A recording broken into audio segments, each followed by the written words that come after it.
Olá, bom dia família, bom dia crianças, bom dia a todos. Hoje é terça-feira e estamos nesse momento entrando na nossa aula de História. Isso, História, volume 2, segundo volume, ok, crianças? Livro novo, tá bom? Vamos acompanhar a nossa aula iniciando na página 2, com o título Diferentes Registros da História. Troca de ideias. Acompanhe comigo aí no livro, por favor. Leia estes quadrinhos. Uai, que objetos são esses? O menino está observando os objetos sobre a mesa. Quem usava porta-joias? Que textos foram escritos com esta caneta? Essa caneta de pena, né? Ah, se existisse máquina de tempo. Como ele queria, né? Se existisse uma máquina de tempo, voltar ao passado, né? E vivenciar tudo isso aí, não é mesmo? De acordo com os quadrinhos, converse com os colegas e o professor sobre essas questões. 1. Os tipos de objetos representados podem ser estudados para conhecermos histórias de pessoas que viveram no passado? Sim, não é mesmo? Sim, objetos, né?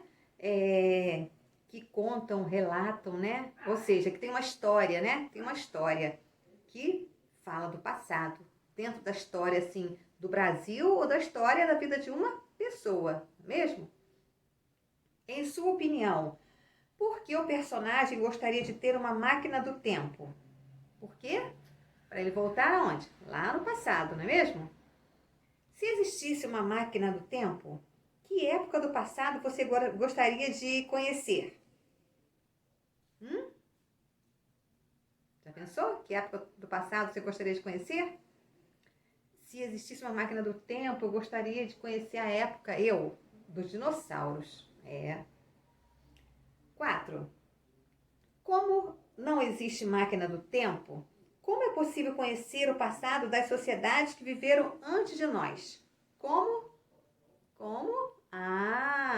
Através de pesquisas, de livros, de relatos, de objetos, dos museus, não é isso? Muito bem. Como conhecer o passado? Página 3. Para conhecer a história de povos que viveram no passado, é preciso analisar os vestígios deixados por eles. Podem ser imagens, documentos escritos, relatos, objetos, entre outros. Quando esses vestígios fornecem pistas e informações sobre o passado de determinada época, são chamados de fontes históricas. Conheça alguns exemplos. Então, nós temos aí fontes materiais, textos, fontes visuais, que são fotografias, filmes, gravuras, fontes orais, que são depoimentos de entrevistas, rádios de TV, fontes escritas, que são os livros, que são as pesquisas, ou seja, relatos escritos. Então, nós temos as fontes materiais, visuais, orais e escritas, como formas de conhecermos o passado. Na página 4, no Saiba Mais nos informa: as fontes históricas são fundamentais para o trabalho do historiador. Pesquisar, identificar e analisar vestígios produzidos no passado faz parte da rotina desse profissional.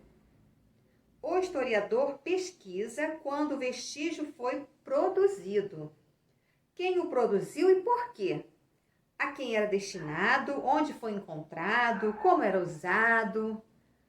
Comumente é preciso analisar diferentes fontes históricas para conhecer o passado de determinada pessoa, de determinada época.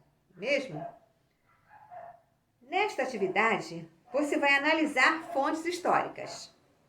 Para isso, leia com atenção as fontes apresentadas a seguir. E após a leitura, responda as questões. Então, vamos lá. Aqui nós temos fonte histórica número 1, onde você tem que observar bem, ok? Observem bem.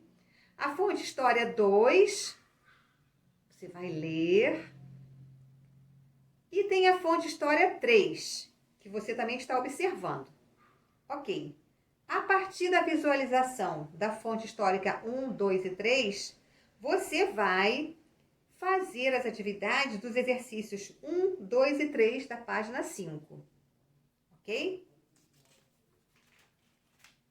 Na página 6, tem as atividades também, onde você terá que observar as imagens, ok? Ler, caso tenha leitura, registro escrita nas imagens, e fazer as questões das letras A, B e C dessa página 6, ok?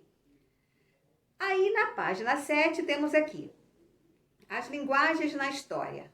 As pessoas se expressam e se comunicam por meio de diferentes linguagens: escrita, música, dança, pintura, fotografia, entre outras. Os registros das diversas formas de expressão humana contribuem para o estudo de determinada época passada. As formas de expressão, comunicação e registro das informações, de modo geral, passaram por transformações no decorrer do tempo. Provavelmente, os primeiros grupos humanos se comunicavam por meio de gestos e, mais tarde, desenvolveram a fala. As pinturas rupestres, que nós já conhecemos lá em arte, são consideradas uma das linguagens mais antigas que existem. Começaram a ser produzidas há cerca de 70 mil anos e as mais antigas estão na África e na Europa.